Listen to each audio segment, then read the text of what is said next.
Hello everyone, I am Stanley, and this problem is from the book of Grisanya, the Simplified RCD 2010, and we have the footing problem. We have a column axial load of 2,500 kN and a moment of 260 kN per meter. The base of the footing is 3 meters, its width is 2.6 meter. The gamma of the soil is 17.5 kN per cubic meter. Dito yan. And the gamma of the concrete is 23.5 kN per cubic meter. Dito yan. Sa footing. Now we are asked to find the maximum foundation pressure in KPA and the minimum foundation pressure in KPA. Now, in order to solve this problem, we must first visualize what is happening in the foundation dito.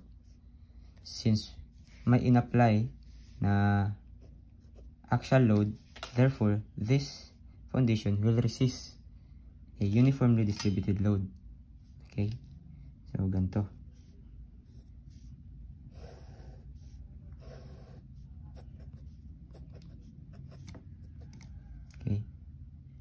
However, may dinagdag na moment.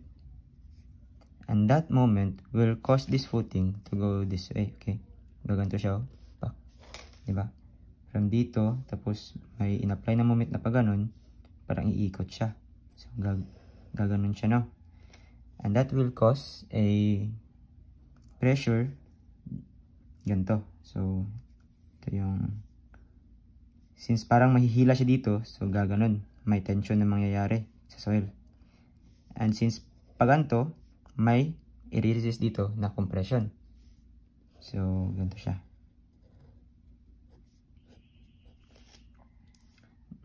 Now, to find the total, o kung isasum mo ito, ang total na mararamdaman ng pressure dito sa foundation natin is ganito. So, trapezoidal siya. Siyempre, mas malaki dito na side. Since may i-resist siya na axial load plus the moment dito na side. Kasi nga dito, magko-compress yan. Dito, may tensile, so nabawasan dito. Dito, mas malaki ang compression dito na side since due to moment and due to axial load. So, sana na-gets. Now, this point is the Q max or the maximum pressure. And this one is your Q minimum or the minimum pressure. Okay. So, to find the pressure or the stress in this area or in this section, we need to know kung ano ang force na naka-act dito. Since we know na ang naka-act dito na force is due to the axial load and the moment, therefore, we can have this formula that the pressure at the foundation will be equal to the positive or negative of the P over A. Take note that our positive will be in tension and the negative sign means compression. P over A, it is due to the axial load, and the flexural, we can use the 6M over BD squared, the modified formula for the rectangular section. Since we know that this axial load will cause a compression, therefore, our Q is negative P over A. Now, this sign will vary depending kung saan ang iyong hinahanap. Kung ang hinahanap mo is ang Q max, therefore, we should use the negative 6M over BD squared. Bakit? Kasi nga, dalawang niresist niya dito na compression. Compression due to axial load and compression due to moment. Gets? So, solving this, we will get now ito ang mangyayari.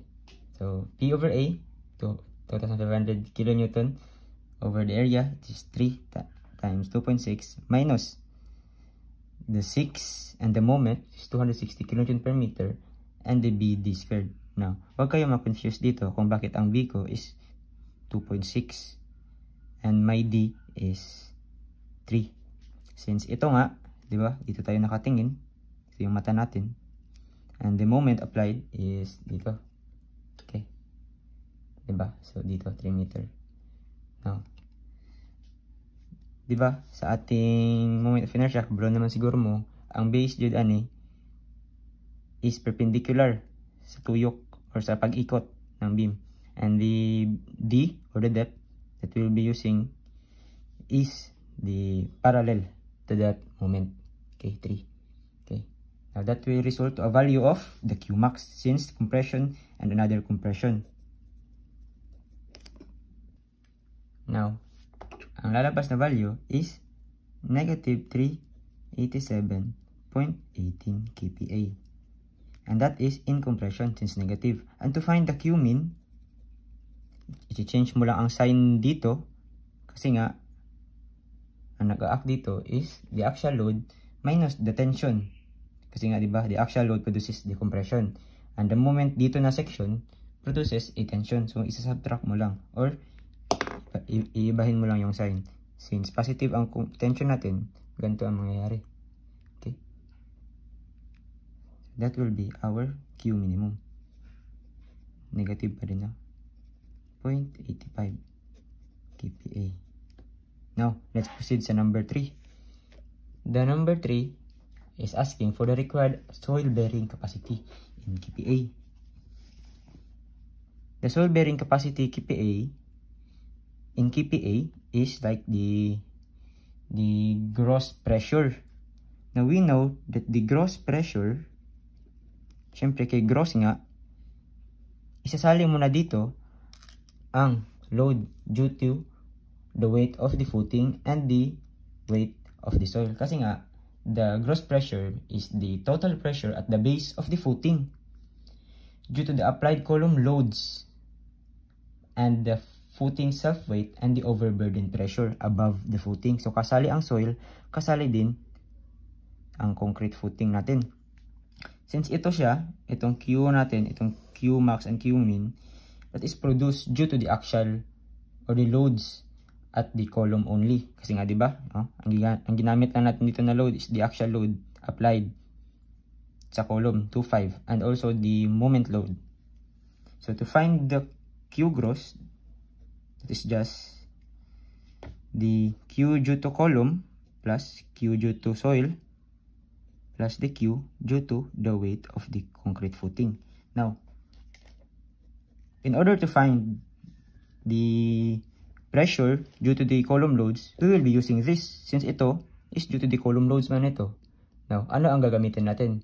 We will be using yung pinakamalaking value and we will use it as an absolute value. So, that is just the Q max which is 387.18 kPa plus ano ba ang pressure sa soil? So, the formula for the pressure of soil is gamma times the height.